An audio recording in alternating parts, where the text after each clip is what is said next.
ಮಾಧ್ಯಮ ಸ್ನೇಹಿತರೆ, ಇವತ್ತು ತಮಗೆಲ್ಲ ಗೊತ್ತೇ ಇದ್ದಂಗೆ ಇವತ್ತು ಮೈಸೂರಲ್ಲಿ ಬೃಹತ್ ಸಮಾವೇಶನ ಹಮ್ಮಿಕೊಂಡಿದ್ದೀವಿ.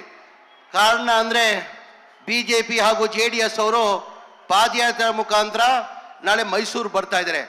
ಆ ಮೈಸೂರಿಗೆ ಕಾರಣ ಯಾವ ಕಾರಣಕ್ಕೆ ಬರ್ತಾ ಇದ್ದಾರೆ ತಮಗೆಲ್ಲ ಗೊತ್ತಿರೋದೇ ವಿಚಾರ. ಮುಂಚೆ BJP ಅವರು ಅಸೆಂಬ್ಲಿ ಚುನಾವಣೆ ಅಸೆಂಬ್ಲಿ ನಡೆಯುವಾಗ ಏನಪ್ಪ ಏನಂತೆ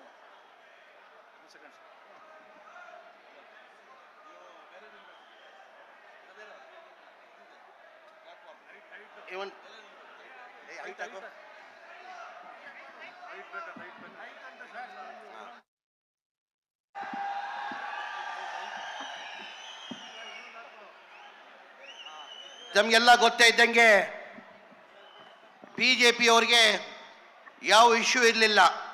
ಈ ಒಂದು ವರ್ಷ 2 ತಿಂಗಳಲ್ಲಿ ಸಿದ್ದರಾಮಯ್ಯ ಅವರು ಕೊಟ್ಟಿದ್ದು ಒಳ್ಳೆ ಸರ್ಕಾರ ಅವರು ಸಹಿಸಕ್ಕೆ ಸಾಧ್ಯ ಆಗ್ತಾ ಇಲ್ಲ. ತಮಗೆಲ್ಲ ಗೊತ್ತೇ ಇದ್ದಂಗೆ BJP ಅವರು ನಮ್ಮ ಸಿದ್ದರಾಮಯ್ಯ ಅವರು 1 ವರ್ಷ 2 ತಿಂಗಳಲ್ಲಿ ಕೊಟ್ಟಿರೋದು ಸರ್ಕಾರ ಅವರು ಸಹಿಸಕ್ಕೆ ಸಾಧ್ಯ ಆಗ್ತಾ ಇಲ್ಲ. ಆ ಕಾರಣಕ್ಕೆ ಈಗ ಮೂಡ ಇಶ್ಯೂನ ತಗೊಂಡಿದೆ. ಮೂಡ ಬಗ್ಗೆ ನಾನು ಹೆಚ್ಚಾಗಿ ಏನು ಹೇಳಲ್ಲ, ತಮಗೆಲ್ಲ ಗೊತ್ತಿರೋದೇ ವಿಚಾರ. ಮೂಡ ಸೈಡ್ ಹೆಂಗೆ ಬಂತು, ಯಾರಿಂದ ಬಂತು, ಹೆಂಗೆ ಬಂತಂತ. 1935 ದೇವರಾಜ್ ಅವ್ರ ತಂದೆಯವರು ಆ್ಯಕ್ಷನಲ್ಲಿ ಆ ಸೈಡನ್ನು ಕೊಂಡ್ಕೊಳ್ತಾರೆ. ₹1 ಆ್ಯಕ್ಷನ್ ತೊಗೊಳ್ತಾರೆ. ಅದಾದಮೇಲೆ ಅವ್ರು 3 ಜನ ಮಕ್ಕಳು ಇರ್ತಾರೆ. ದೇವರಾಜ್ ಅಂತ ಮಗನಿಗೆ ಈ ಭಾಗ ಬರ್ತದೆ. 3 ಎಕರೆ 16 ಗುಂಟೆ ದೇವರಾಜ್ ಅವ್ರ ಮಗನಿಗೆ ಆ ಭಾಗ ಬರ್ತದೆ. ಆ ಬಂದಾದಮೇಲೆ 2010 ಮಲ್ಲಿಕಾರ್ಜುನ ಸಿದ್ದರಾಮಯ್ಯ ಅವರು ಬಾಮಯ್ಯದವ್ರನ್ನ 2010 ಮಲ್ಲಿಕಾರ್ಜುನ ಕೊಡ್ತಾರೆ. ಮಲ್ಲಿಕಾರ್ಜುನ ಕೊಟ್ಟಾದ್ಮೇಲೆ ಅವರು 2010 ಅವ್ರ ಅಕ್ಕನ್ನ ಗಿಫ್ಟ್ ಮಾಡ್ತಾರೆ. ಅಕ್ಕನ ಗಿಫ್ಟ್ ಮಾಡಿದಾದ್ಮೇಲೆ ಹಂಗೆ 2021 ಅವ್ರಿಗೆ ಅಕ್ವೈರು ಮಾಡ್ಕೊಳ್ಳಲ್ಲ. ಈ ಜಾಗನ ಮೂಡಿ ಅವರು ಲೇಔಟ್ ಮಾಡಿ ಈ ಜಾಗನ ಬೇರೆಯವ್ರಿಗೆ ಹಂಚಿಬಿಡ್ತಾರೆ. ಆಮೇಲೆ 2021 ಮನೆ ಸಿದ್ದರಾಮಯ್ಯ ಅವರು ಮುಖ್ಯಮಂತ್ರಿ ಇರಲ್ಲ, ಕಾಂಗ್ರೆಸ್ ಸರ್ಕಾರ ಇರಲ್ಲ. ಕಾಂಗ್ರೆಸ್ ಅವ್ರು BJP ಸರ್ಕಾರದಲ್ಲೇ 14 ಸೈಡ್ನ ಇದು ಇವ್ರಿಗೆ ಅನ್ಯಾಯ ಆಗಿದೆ ಅಂತ 14 ಸೈಡ್ನ ಕೊಡ್ತಾರೆ. ಬರೀ ಇವ್ರಿಗೆ ಮಾತ್ರ 14 ಸೈಡ್ ಇಲ್ಲ, ಟೋಟಲ್ 125 ಸೈಡ್ ಕೊಡ್ತಾರೆ. ಅದರಲ್ಲಿ 14 ಸೈಡ್ ಮನೆ ಸಿದ್ದರಾಮಯ್ಯ ಅವ್ರು ಕೊಡ್ತಾರೆ. ಇದು ತಾವೆಲ್ಲ ದಯಮಾಡಿ ಅರ್ಥ ಮಾಡ್ಕೊಳ್ಬೇಕಾಗ್ತದೆ. ತಮಗೆಲ್ಲ ಗೊತ್ತೇ ಇದ್ದಂಗೆ ಇಷ್ಟೆಲ್ಲ ಹೇಳ್ತಾರಲ್ಲ BJP ಅವರು, ನಾಳೆ JDS ಅವರು BJP ಅವರು ಬಂದಾದ್ಮೇಲೆ ತಮ್ಮ ಪ್ರಶ್ನೆನ ಒಂದು ಕೇಳಬೇಕಾಗ್ತದೆ. ನಾವು ಚುನಾವಣೆ ಟೈಮಲ್ಲಿ 5 ಗ್ಯಾರಂಟಿಯನ್ನು ನಾವು ಘೋಷಣೆ ಮಾಡಿದ್ವಿ. 5 ಗ್ಯಾರಂಟಿ ಘೋಷಣೆ ಮಾಡಿದಾದ್ಮೇಲೆ ಜನ ನಂಬಿಟ್ಟು 136 ಸೀಟ್ ನಮ್ಮನ್ನ ಗೆಲ್ಸ್ಕೊಟ್ಟು ನಾವು ಸರ್ಕಾರ ರಚನೆ ಮಾಡಿದ್ವಿ. ಸರ್ಕಾರ ಬಂದಿದ್ದು 1 ತಿಂಗಳಲ್ಲಿ ಈ 5 ಗ್ಯಾರಂಟಿಯನ್ನು ನಾವು ರಚನೆ ಮಾಡಿದ್ವಿ. ಇದೇ ವಿರೋಧ ಪಕ್ಷದವ್ರು ಏನಂದ್ರು, ಇದು ಗ್ಯಾರಂಟಿಗಳು ಲಾಗು ಮಾಡೋಕ್ಕೆ ಸಾಧ್ಯ ಆಗಲ್ಲ, ಬರೀ ಚುನಾವಣೆ ಇವ್ರು ಭಾಷಣ ಮಾಡಿದ್ದಾರೆ ಅಂತ ಹೇಳ್ಬಿಟ್ಟು ವಿರೋಧ ಪಕ್ಷದವ್ರು ಹೇಳ್ತಾ ಇದ್ರು. ನಮ್ಮ ಸರ್ಕಾರ ಬಂದು 1 ತಿಂಗಳಲ್ಲಿ 5 ಗ್ಯಾರಂಟಿಯನ್ನು ಜಾರಿ ಮಾಡಿದ್ವಿ. ಅದಾದಮೇಲೆ ಯಾವತ್ತೂ ನಾವು 6ನೇ ಗ್ಯಾರಂಟಿ ಅಂತ ಒಂದು ಹೇಳಿರಲಿಲ್ಲ. 6ನೇ ಗ್ಯಾರಂಟಿ ಯಾವುದಪ್ಪ ಅಂದರೆ, ಹಿಂದಿನ ಸರ್ಕಾರದಲ್ಲಿ ಸಿದ್ದರಾಮಯ್ಯ ಅವರು ಮುಖ್ಯಮಂತ್ರಿ ಇರುವಾಗ 2014, 15, 16, 17, 18 ಸ್ಲಮ್ ಬೋರ್ಡ್ಗೆ ಮತ್ತು ರಾಜೀವ್ ಗಾಂಧಿ HP ಸ್ಕೀಮ್ಗೆ 2,30,000 ಮನೆಗಳು ಸ್ಯಾಂಕ್ಷನ್ ಮಾಡಿದ್ದು ಹಿಂದಿನ ಸರ್ಕಾರದಲ್ಲಿ ಸಿದ್ದರಾಮಯ್ಯ ಅವರು ಮುಖ್ಯಮಂತ್ರಿ ಇರುವಾಗ ಸ್ಯಾಂಕ್ಷನ್ ಮಾಡಿದ್ದು.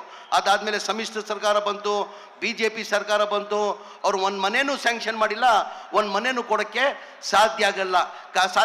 ಕಾರಣ ಅಂದರೆ ಒಂದು ಮನೆ ಕಟ್ಟಬೇಕಾದ್ರೆ 7.5 ಲಕ್ಷ ರೂಪಾಯಿ ಆಗ್ತದೆ. ಕೇಂದ್ರ ಸರ್ಕಾರದಲ್ಲಿ ಪ್ರಧಾನ ಮಂತ್ರಿ ಆವಾಸ್ ಯೋಜನಾ ಅಂತ ಹೇಳ್ಬಿಟ್ಟು 1.5 ಲಕ್ಷ ಕೊಡ್ತಾರೆ. ರಾಜ್ಯ ಸರ್ಕಾರದಿಂದ ಜನರಲ್ಗೆ 1,20,000, ST ಇದ್ರೆ 2 ಲಕ್ಷ ಕೊಡ್ತಾರೆ. ಒಟ್ಟಾಗಿ ಆವ್ರೇಜ್ ತಗೊಂಡ್ರೆ 1.5 ಲಕ್ಷ ಮತ್ತು 1.5 ಲಕ್ಷ 3 ಲಕ್ಷ ಆಗ್ತದೆ. 7.5 ಲಕ್ಷದಲ್ಲಿ 3 ಲಕ್ಷ ಹೋದರೆ ಉಳಿಯೋದು 4.5 ಲಕ್ಷ. ಬೆನಿಫಿಷರಿ ಎಲ್ಲಿಂದ ಕಟ್ಟಕ್ಕೆ ಸಾಧ್ಯ, ಎಲ್ಲಿಂದ ಕೊಡಕ್ಕೆ ಸಾಧ್ಯ? ನಾನು ಉಸ್ತುವಾರಿ ಮಂತ್ರಿ ಆದಮೇಲೆ, ಮಂತ್ರಿ ಆದಮೇಲೆ ನಾನು ಮುಖ್ಯಮಂತ್ರಿಗೆ ಉಪಮುಖ್ಯಮಂತ್ರಿಗಳಿಗೆ ಹೆಂಗೋಪ ಹೋಗಿ ಕೇಳಿದ್ದು, ಒಂದು ಮನೆಯೂ ಕೊಡೋಕ್ಕೆ ಸಾಧ್ಯ ಆಗಲ್ಲ. ಟೋಟಲ್ ಬೆನಿಫಿಷರಿ ಪೇಮೆಂಟ್ ಕಟ್ಟಬೇಕಾಗಿದ್ದು 7,400 ಕೋಟಿ. ಅದ್ರಲ್ಲಿ ಬರೇ 310 ಕೋಟಿ ಬೆನಿಫಿಷರಿ ಪೇಮೆಂಟನ್ನು ಕಟ್ಟಿದ್ರು. ಏನಕ್ಕಂದರೆ ಬಡವ್ರ ಪಾಪ ಬೆನಿಫಿಷರಿ ಪೇಮೆಂಟ್ ಕಟ್ಟಕ್ಕೆ ಸಾಧ್ಯ ಆಗಲ್ಲ. ಆ ಕಾರಣಕ್ಕೆ ಮುಖ್ಯಮಂತ್ರಿ ಗಮನಕ್ಕೆ ತಂದೆ ನಾನು, ಸರ್ ನಿಮ್ಮ ಕಾಲದಲ್ಲಿ ಹಿಂದಿನ ಸರ್ಕಾರದಲ್ಲಿ ಈ ಮನೆಗಳು ಸ್ಯಾಂಕ್ಷನ್ ಆಗಿದ್ದು, ಅದಾದಮೇಲೆ ಒಂದು ಮನೆಯೂ ಸ್ಯಾಂಕ್ಷನ್ ಆಗಿಲ್ಲ, ಒಂದು ಮನೆಯೂ ಕೊಡೋಕ್ಕೆ ಸಾಧ್ಯ ಆಗಲ್ಲ, ಬಡವ್ರು ಈ ಬೆನಿಫಿಷರಿ ಪೇಮೆಂಟ್ ಕೊಡೋಕ್ಕೆ ಸಾಧ್ಯ ಆಗಲ್ಲ ಸರ್, ದಯಮಾಡಿ ನಾವು ಸರ್ಕಾರ ವತಿಯಿಂದನೇ ಕೊಡಬೇಕಂತ ಮುಖ್ಯಮಂತ್ರಿಗಳಿಗೆ ಹೇಳ್ದಾದ್ಮೇಲೆ ಮುಖ್ಯಮಂತ್ರಿಗಳು ಬಡವ್ರ ಬಗ್ಗೆ ಕಾಳಜಿ ಇಟ್ಕೊಂಡು 7,400 ಕೋಟಿ ನಾನೇ ಕೊಡ್ತೀನಿ ಕಣೋ, ಈ ಬಡವ್ರಿಗೆ ಮನೆ ಕಂಪ್ಲೀಟ್ ಮಾಡಿಕೊಡಿ ಅಂತ ಹೇಳ್ಬಿಟ್ಟು ಜನವರಿಯಲ್ಲಿ ಕ್ಯಾಬಿನೆಟಲ್ಲಿ ತಂದು 500 ಕೋಟಿ ಅಪ್ರೂವ್ ಮಾಡಿದ ಕಾರಣಕ್ಕೆ ಈ ವರ್ಷ ಫೆಬ್ರವರಿಯಲ್ಲಿ 36,789 ಮನೆಗಳು ಕೊಟ್ವಿ. ಏನಕ್ಕೆ BJP ಅವ್ರು ಕೊಡೋಕ್ಕೆ ಸಾಧ್ಯ ಆಗಿಲ್ಲ? ಏನಕ್ಕೆ ಜನತಾದಳ ಅವ್ರು ಕೊಡೋಕ್ಕೆ ಸಾಧ್ಯ ಆಗಿಲ್ಲ? ಬರೀ ಕಾಂಗ್ರೆಸ್ ಅವ್ರಿಗೇನ ಬಡವ್ರ ಬಗ್ಗೆ ಕಾಳಜಿ ಇದೆ ಅಂತ ಅವೆಲ್ಲ ಅರ್ಥ ಮಾಡ್ಕೊಳ್ಬೇಕು. ನಾಳೆ BJP ಅವ್ರು ಬರ್ತಾ ಇದ್ದಾರೆ. BJP ಅವ್ರು ಬಂದರೆ ಕೇಳಬೇಕು. ಮಾನ್ಯ ಕುಮಾರಸ್ವಾಮಿ ಅವರು ಜನತಾದಳ ಅವರು ಜೊತೆಯಲ್ಲಿ ಬರ್ತಾ ಇದ್ದಾರೆ. ಹಿಂದಿನ ಸರ್ಕಾರದಲ್ಲಿ ಸಿದ್ದರಾಮಯ್ಯ ಅವರು ಮುಖ್ಯಮಂತ್ರಿ ಇರುವಾಗ ಹಿಂದಿನ ಸರ್ಕಾರದಲ್ಲಿ ಮಂಡ್ಯ ಜಿಲ್ಲೆಗೆ ಟೋಟಲ್ ಮನೆಗಳು ಸ್ಯಾಂಕ್ಷನ್ ಮಾಡಿರೋದು 35,411 ಮನೆ ಸ್ಯಾಂಕ್ಷನ್ ಆಗಿತ್ತು. ಎಲ್ಲಿ? ಮಂಡ್ಯ ಜಿಲ್ಲೆಗೆ. ಸಿದ್ದರಾಮಯ್ಯ ಸಮ್ಮಿಶ್ರ ಸರ್ಕಾರ ಬಂತು, BJP ಸರ್ಕಾರ ಬಂದಾದ್ಮೇಲೆ ಬರೇ 630 ಮನೆಗಳು ಸ್ಯಾಂಕ್ಷನ್ ಮಾಡಿದ್ದಾರೆ. ಹಾಗಾಗಿ ಮೈಸೂರು ನಾನು ಹೇಳ್ತೀನಿ, ತಾವು ಈ ಪ್ರಶ್ನೆ ಕೇಳಲೇಬೇಕು ನಾಳೆ BJP ಅವ್ರನ್ನ, JDS ಅವ್ರನ್ನ. ಹಿಂದಿನ ಸರ್ಕಾರದಲ್ಲಿ ಸಿದ್ದರಾಮಯ್ಯ ಅವರು ಮುಖ್ಯಮಂತ್ರಿ ಇರುವಾಗ 2013 ಹಿಡ್ಕೊಂಡು 2017ವರೆಗೂ 1,366 ಮನೆಗಳು ಸ್ಯಾಂಕ್ಷನ್ ಮಾಡಿದ್ದು. ಅದಾದಮೇಲೆ ಕುಮಾರಸ್ವಾಮಿ ಮುಖ್ಯಮಂತ್ರಿ ಆದರೂ 1 ವರ್ಷ, ಆಮೇಲೆ BJP ಸರ್ಕಾರ 4 ವರ್ಷ ಆಯಿತು. ಅವ್ರ ಅವಧಿಯಲ್ಲಿ ಬರೇ 1,847 ಮನೆ ಕೊಟ್ಟಿದ್ದಾರೆ. ಅಂದರೆ ಮನೆಗಳನ್ನು ಕೊಟ್ಟಿಲ್ಲ. ಅವ್ರನ್ನ ಪ್ರಶ್ನೆ ತಾವು ಕೇಳಬೇಕಾಗ್ತದೆ. ದಯಮಾಡಿ ಇದೆಲ್ಲ ಅರ್ಥ ಮಾಡ್ಕೊಂಡು ಬೇರೆ ಬೇರೆ ಸಚಿವರು ಮಾತಾಡಬೇಕಾಗ್ತದೆ, ಮಂತ್ರಿಗಳನ್ನು ಮಾತಾಡ್ಬೇಕಾಗ್ತದೆ. ನಾನು ಹೆಚ್ಚಾಗಿ ಮಾತಾಡೋಕೆ ತಮಗೆಲ್ಲ ದಯಮಾಡಿ ಅವ್ರು ಬಂದರೆ ಯಾವ ಕಾರಣಕ್ಕೆ ತಾವು ಪಾದಯಾತ್ರೆ ಮಾಡ್ತಿದ್ರೆ ಅಂತ ಕೇಳಬೇಕಂತ ಹೇಳ್ಬಿಟ್ಟು ನನಗೆ ಮಾತಾಡೋಕೆ ಅವಕಾಶ ಕೊಟ್ಟಿದ್ದು ನಾನು ಮಾತು ಮುಗಿಸ್ತೀನಿ. ಜೈ ಹಿಂದ್, ಜೈ ಕರ್ನಾಟಕ, ಜೈ ಕಾಂಗ್ರೆಸ್.